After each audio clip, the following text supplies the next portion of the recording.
राम ही केवल केवल राम ही प्रेम प्यारा कह देते तो हो सकता था कि प्रेम सबसे अधिक है, इसके अलावा ज्ञान भी होगा, वैराग्य भी होगा, लेकिन शंकर जी केवल लगा दिए, केवल और कुछ नहीं।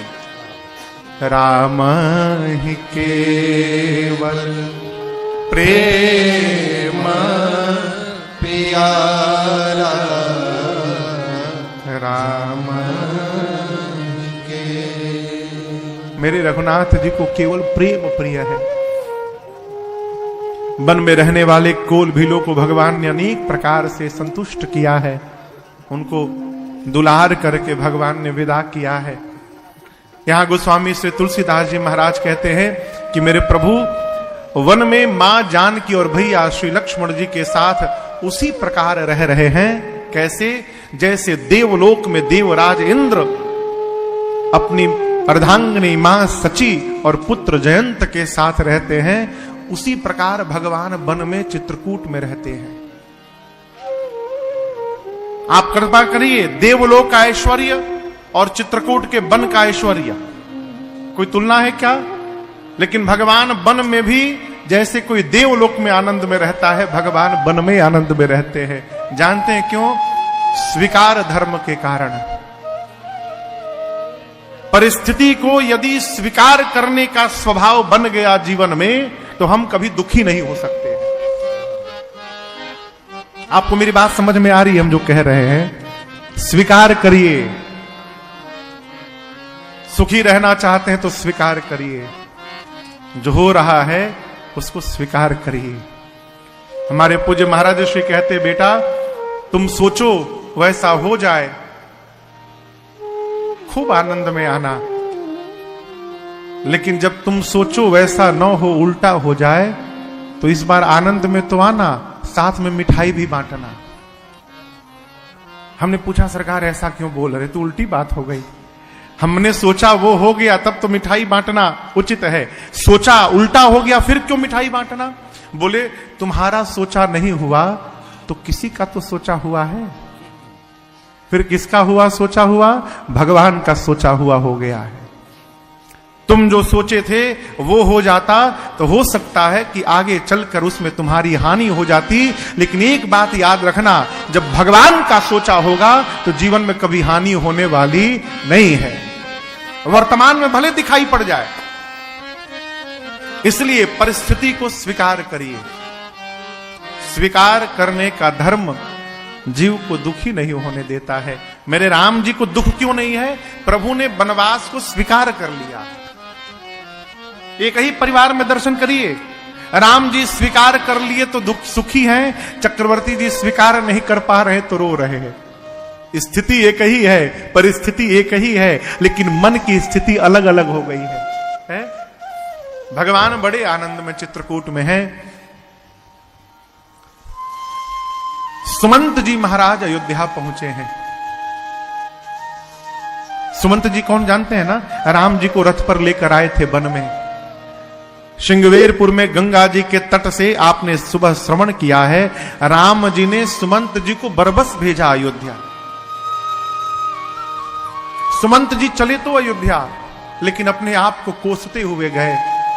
बोले, ऐ अभागे सुमंत, तेरे से बड़ा अधम संसार में कोई नहीं होगा। राम चले गए और तेरा प्राण नहीं गया अभी तक है? इससे बड़ा कौन सा कष्ट जीवन में आएगा कि तेरा ये प्राण इस अधम शरीर का त्याग करेगा? अपने को कोसते हुए सुमंत जी महाराज अयोध्या पहुंचे हैं। रथ लेकर सुमंत जी पहुंचे तो पूरी प्रजा इस भाव में थी कि हो सकता है कहीं राम जी वापस आ गए होंगे। पूरी प्रजा दौड़ पड़ी और सुमंत जी दिन में नहीं गए, रात में प्रवेश किए।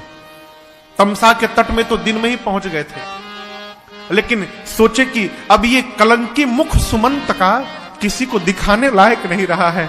इस पापी ने ही राम को वन में छोड़ा है, मैं ये मुख कैसे दिखाऊंगा अयोध्या की प्रजा को?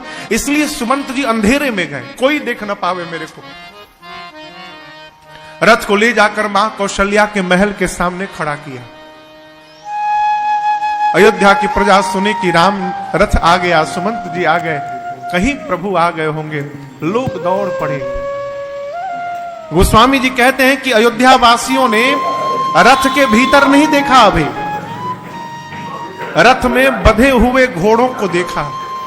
क्या देखा? रथ के घोड़े पीछे की ओर देखकर रो रहे थे, मानो अयोध्या वासियों से कह रहे हो कि आप जिनको ढूंढ रहे हैं वो आए नहीं है, वो हमसे पीछे छूट गए हैं कहीं। सुमंत जी गए मां के कौशल्या के भवन में, जाकर चक्रवर्ती जी का दर्शन किया। यहां गोस्वामी जी कहते हैं कि श्री दशरथ जी महाराज कैसे हैं? जैसे मानो चंद्रमा को आकाश से उठाकर और किसी ने धरती पर पटक दिया हो। सारे वस्त्र मलिन हो गए हैं, केश बिखरे हुए हैं, धरा पर लेटे हुए हैं, व्याकुल मूर्छित अवस्था में है। सुमंत जी ने जाकर श्री चक्रवर्ती जी के चरणों में दंडवत करके कहा, हे जय जीव, आपका सुमंत आपको दंडवत करता है? महाराज को इतनी चेतना थी कि सुमंत मेरे राम को लेकर गया है। मैंने कहा है सुमंत 4 दिन में वापस लेकर आना।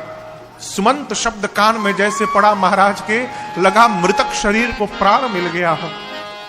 तुरंत उठे महाराज और सुमंत जी को हृदय से लगाकर बोले, सुमंत कुछ बोलना मत, पहले जो मैं पूछ रहा हूं उसका उत्तर दो। राम कुशल कहू सखा सने,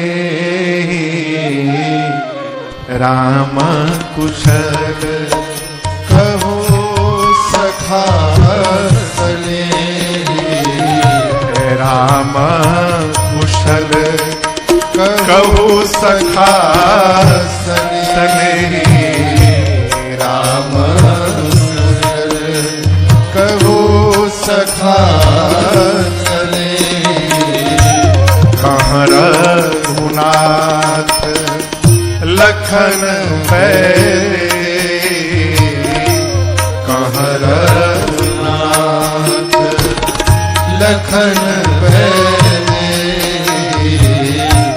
कहाँ रघुनाथ आने फेरी की बनही सिधाए, आने फेरी की बनही सिधाए, सुनत सचिव चन जल खाए, सुनत सचिव चन जल खाए, राम रूप गुणशील स्वभाव, राम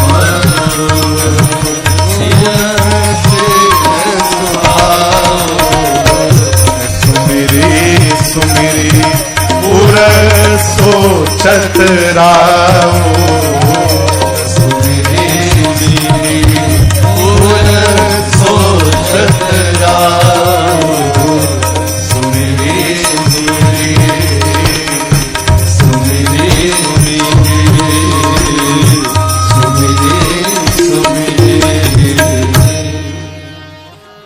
श्री चक्रवर्ती जी ने सुमंत जी से कहा, कुछ मत कहना, सबसे पहले एक बात बताओ, राम कुशल कहो सखा सने। हे मेरे सखा, मेरा राम कुशल है ना? मैंने कहा था लौटा के ले आना।